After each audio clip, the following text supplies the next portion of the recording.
আসসালামু আলাইকুম প্রিয় দর্শক, ভারতের প্রতিরক্ষা মন্ত্রী রাজনাথ সিং তিনি তার নিজ দেশের সেনাবাহিনীকে যুদ্ধের জন্য প্রস্তুত থাকতে বলেছেন। এই ধরনের খবরই গত 3 দিন ধরে বাংলাদেশের বিভিন্ন পত্রপত্রিকা এবং বিভিন্ন অনলাইন চ্যানেল থেকে শুরু করে সামাজিক যোগাযোগ মাধ্যমে ঘুরছে। আসলে বাস্তবে তিনি এই যুদ্ধের জন্য প্রস্তুতি দ্বারা কি বোঝাতে চেয়েছেন? তিনি কি বাংলাদেশের সঙ্গে যুদ্ধের কথা বলেছেন? অন্তত বাংলাদেশের সঙ্গে ভারতের এমন একটি সম্পর্ক এই সময় বিরাজমান, বিশেষ করে ছাত্র জনতার বিপ্লবের পরে বাংলাদেশের পতিত সরকারের যে প্রধানমন্ত্রী ছিলেন শেখ হাসিনা, তিনি ভারতে আশ্রয় নেওয়ার ফলে এখন বাংলাদেশের সাথে ভারতের সম্পর্ক অনেকটাই তলানিতে। এরকম পরিস্থিতিতে যখন পুরো বাংলাদেশ জুড়ে একটি অ্যান্টি ইন্ডিয়ান সেন্টিমেন্ট তৈরি হয়েছে, আর এর মধ্যেই ভারত কোনো ধরনের ইঙ্গিত না দিয়েই তার বাঁধ খুলে দিয়ে বাংলাদেশের ফেনী এবং নোয়াখালী জেলা ডুবিয়ে দিয়েছে। সেখানে অনেক প্রাণহানি ঘটেছে, মানুষের ঘরবাড়িতে অতর্কিত বন্যার পানি ঢুকে যে ক্ষয়ক্ষতি হয়েছে, এসব নিয়ে বাংলাদেশের মানুষের জনমনে অনেক রোষ, অনেক ক্ষোভ বিরাজ করছে।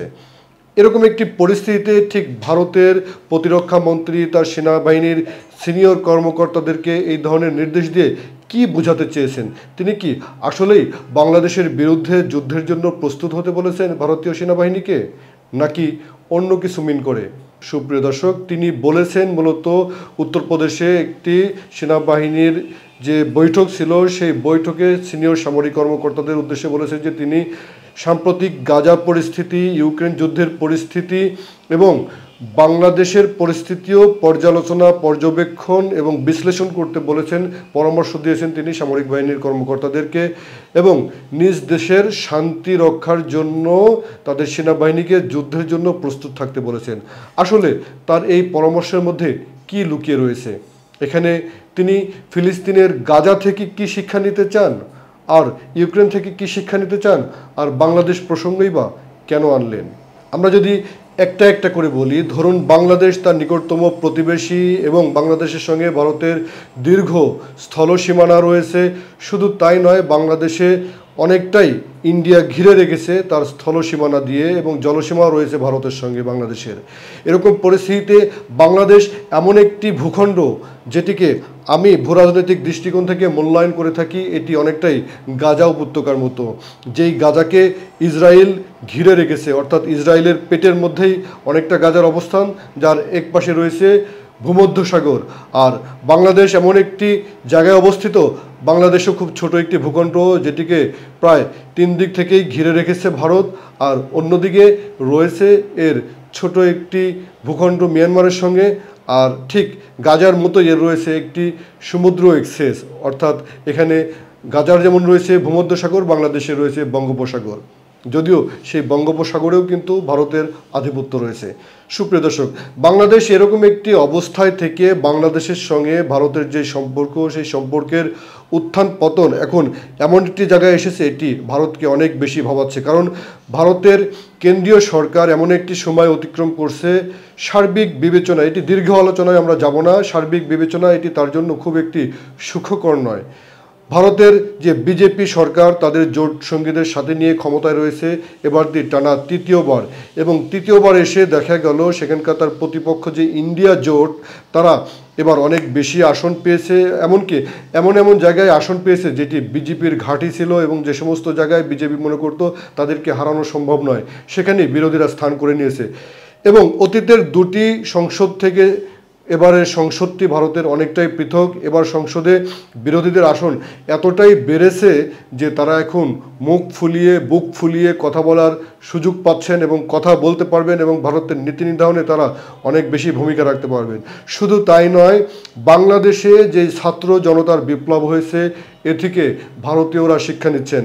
ভারতে সাম্প্রতিক সময়ে, ভারতের পশ্চিমবঙ্গে কলকাতায় সেখানে যে আরজি কর হসপিটাল, এবং সেখানে আমরা দেখেছি যে সেখানে যেসব ঘটনা প্রবাহ ঘটেছে, এবং ভারতে একটি শিক্ষানবিশ ডাক্তার, তিনি ধর্ষণের পর তাকে হত্যা করা হয়েছে, সেই ঘটনার পরিপ্রেক্ষিতে পুরো ভারত জুড়ে যেই আন্দোলন দানা বেঁধেছিল, সেটিকে আপাতত কিছুটা হলেও সেই আন্দোলন স্তীমিত হয়ে পড়েছে। তবে পুরো ভারত জুড়ে ছাত্র জনতা এবং বিরোধী জনগোষ্ঠী, মুসলিম জনগোষ্ঠী, বিভিন্ন ক্ষুদ্র নৃগোষ্ঠী তাদের মধ্যে কেন্দ্রীয় সরকারের বিরুদ্ধে যে জনরোষ রয়েছে সেটি যে কোনো মুহূর্তে ঐক্যবদ্ধভাবে দানা বাঁধতে পারে এবং বাংলাদেশের এই পরিস্থিতি থেকে তারা লার্নিং নিচ্ছে, তারা শিক্ষা নিচ্ছে, সেটি অনেকটাই অনুমান করা যায়। ঠিক একই ঘটনা কিন্তু পাকিস্তানেও। যাই হোক, আমরা দেখছি যে ভারতের কেন্দ্রীয় সরকার অতীতের চেয়ে এখন অনেকটাই ভঙ্গুর অবস্থায় রয়েছে। যখন মণিপুরে উত্তেজনা অনেক বেশি তুঙ্গে, 2023 সালের ঘটনা, 2023 সালের জুন মাসের কথা আপনাদের মনে আছে। এই মণিপুরে অর্থাৎ ভারতের উত্তর পূর্বাঞ্চলের যে মণিপুর রয়েছে, সেই মণিপুরে কুকি জনগোষ্ঠী এবং মেইতি জনগোষ্ঠীর মধ্যে যে দাঙ্গা বেঁধেছিল, সেই দাঙ্গা শেষ পর্যন্ত সাম্প্রদায়িক দাঙ্গায় রূপ নিয়েছিল। সেখানে 200টিরও বেশি গির্জায় আগুন দেওয়া হয়েছিল আর অসংখ্য মন্দিরও ভাঙা হয়েছিল। কুকি জনগোষ্ঠী মূলত খ্রিস্টান ধর্মের অনুসারী আর মেইতি জনগোষ্ঠী মূলত হিন্দু ধর্মের অনুসারী। এবং আমরা দেখি যে নাগাল্যান্ড, মণিপুর এই সমস্ত অঞ্চলে যে বিচ্ছিন্নতাবাদ রয়েছে, তারা যে একটি স্বাধীন রাষ্ট্র চায়, সেই দাবি কিন্তু এখন সেই দেশে এবং আন্তর্জাতিক অঙ্গনেও অনেক ধরনের ঘটনা ঘটছে। অর্থাৎ তাদের স্বাধীনতার যে ইচ্ছা, সেটিকে একদিকে চিন্ত অতীত থেকে সমর্থন দিয়ে আসছে। সাম্প্রতিক সময় সবচেয়ে মজার ব্যাপার হচ্ছে যে মার্কিন যুক্তরাষ্ট্র এবং তার মিত্রদেরও কিন্তু এক ধরনের সমর্থন রয়েছে, কারণ এখানে যে কুকি জনগোষ্ঠী তারা অধিকাংশ হচ্ছে খ্রিস্টান এবং মিয়ানমারের যে কুকি চীন প্রদেশ রয়েছে, চীন প্রদেশ, সেখানকার যে কুকি জনগোষ্ঠী তারা থেকে শুরু করে মণিপুরের কুকি এবং নাগাল্যান্ডের কুকি, এবং আমরা দেখি যে ভারতের যে 7 সিস্টার রয়েছে, এই 7 সিস্টারে শুধুমাত্র অরুণাচল ছাড়া বাকি 6টি প্রদেশে কুকিরা রয়েছে।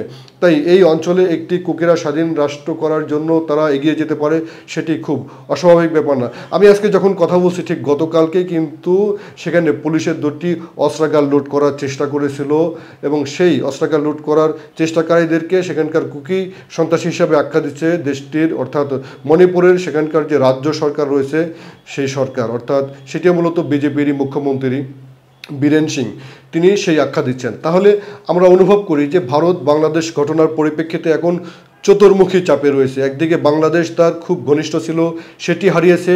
বাংলাদেশের ভূখণ্ড ব্যবহার করে মণিপুর, অরুণাচল এই সমস্ত অঞ্চলে যাওয়ার তাদের যে অভিপ্রায় ছিল, সেটি এখন বন্ধ হয়ে গিয়েছে। শুধু তাই নয়, তারা এখন চিকেন নেক দিয়ে ওই অঞ্চলে যাতায়াত, তাদের রসদ, সৈন্যদের গোলাবারুদ অনেক বেশি কঠিন হয়ে পড়েছে। আরও একটি ব্যাপার হচ্ছে যে কাশ্মীর, অর্থাৎ এই মোদী সরকার ক্ষমতায় আসার পরে যে কাশ্মীরের তারা স্বায়ত্তশাসন কেড়ে নিয়েছিল সংবিধান সংশোধন করে, সেই কাশ্মীরে যে জনরোষ রয়েছে এবং কাশ্মীরে যে জনরোষ, সেটিও কিন্তু সেখানে আরও অনেক বেশি জনরোষে পরিণত হতে পারে এবং আন্দোলন হতে পারে। তাই ভারতের মাটিতে যে কোনো ধরনের আন্দোলন ঐক্যবদ্ধভাবে বিভিন্ন জাতি গোষ্ঠী যার যার স্বার্থের জায়গা থেকে, এমনকি দলিত সম্প্রদায় পর্যন্ত এবং যারা নিম্নবর্ণের হিন্দু রয়েছে তারা পর্যন্ত, এবং সেখানে জাতিগত এবং সম্প্রদায়গত বিভিন্ন দাঙ্গা ঐক্যবদ্ধভাবে ভারতের কেন্দ্রীয় সরকারের বিরুদ্ধে কিন্তু আন্দোলন করতে পারে যে কোনো মুহূর্তে। অর্থাৎ ভারত তার নিজ দেশের অভ্যন্তরেই একটি গৃহযুদ্ধের উপক্রম অবস্থায় রয়েছে। ঠিক যে কথাটি আমরা দেখছি যে মণিপুরে, সেখানে কিন্তু মেইতি এবং কুকি সম্প্রদায় তারা নিজেরাই, তাদের নেতারাই উচ্চারণ করে যে তারা এক ধরনের তাদের কেন্দ্রের সঙ্গে গৃহযুদ্ধের মধ্যে রয়েছে। যাই হোক, এই ধরনের একটি গৃহযুদ্ধ বাংলাদেশ পরিস্থিতির কারণে যদি আরও অনেক বেশি দানা বাঁধে, তাহলে ভারতের কেন্দ্রীয় সরকারকে তার নিজ গৃহ থামাতে অনেক বেশি বেগ পেতে হবে। হয়তো সে কারণেই তারা তাদের যে সেনাবাহিনী রয়েছে তাদেরকে যুদ্ধের জন্য প্রস্তুত থাকতে বলেছে এবং শান্তি রক্ষার জন্য প্রস্তুত থাকতে বলেছে। অন্য যেসব কারণ হতে পারে সেটি হচ্ছে যে, আমরা যদি ইসরায়েল এবং গাজা যুদ্ধের কেস স্টাডি করি, সেটি হচ্ছে যে ইসরায়েল মার্কিন যুক্তরাষ্ট্রের এত সসমর্থন পেয়েছে, এত অস্ত্র গোলাবারুদ পেয়েছে, এত সশস্ত্র এবং আধুনিক সশস্ত্র বাহিনী হয়েও তারা ঠিক গাজায় শুধুমাত্র হত্যাযোগ্য এবং ধ্বংসযোগ্য ছাড়া আর কিছুই করতে পারেনি। গাজায় মূলত এখন পর্যন্ত হামাস টিকে রয়েছে এবং ইসরায়েলের বিরুদ্ধে লড়াই করছে।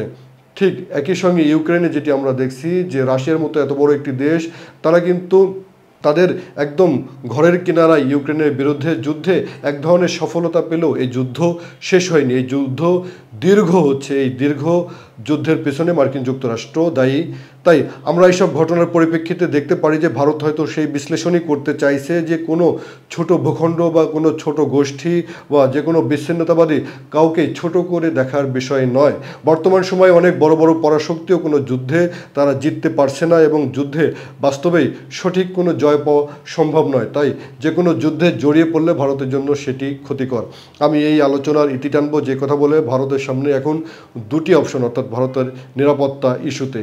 একটি অপশন হচ্ছে তারা তাদের যে এই সামগ্রিক ভূরাজনৈতিক পরিস্থিতি বললাম, এই পরিস্থিতিতে তারা নিজেদের অভ্যন্তরে যে গৃহবিবাদ রয়েছে সেটি মিটিয়ে শান্তিতে তারা বসবাস করবে, অর্থাৎ তারা নিজেরাই নিজেদের ঘর সামলে একটি স্থিতিশীল অবস্থার মধ্যে থাকবে, নাকি বহির্বিশ্বে, অর্থাৎ বহির্বিশ্ব বলতে এই সাউথ এশিয়ায় অন্য দেশে যেমন বাংলাদেশ একটি দেশ, তাদের সঙ্গে তারা দ্বন্দ্বে লিপ্ত হবে। বাস্তবিক অর্থে অন্য দেশের সঙ্গে দ্বন্দ্বে লিপ্ত হবার পরিস্থিতিতে ভারত নেই। তারা এখন আত্মরক্ষার্থে নিজ দেশ সামলাতেই ব্যস্ত বলে আমি মনে করি। সবাই ভালো থাকুন। অনুষ্ঠানটি দেখার জন্য ধন্যবাদ।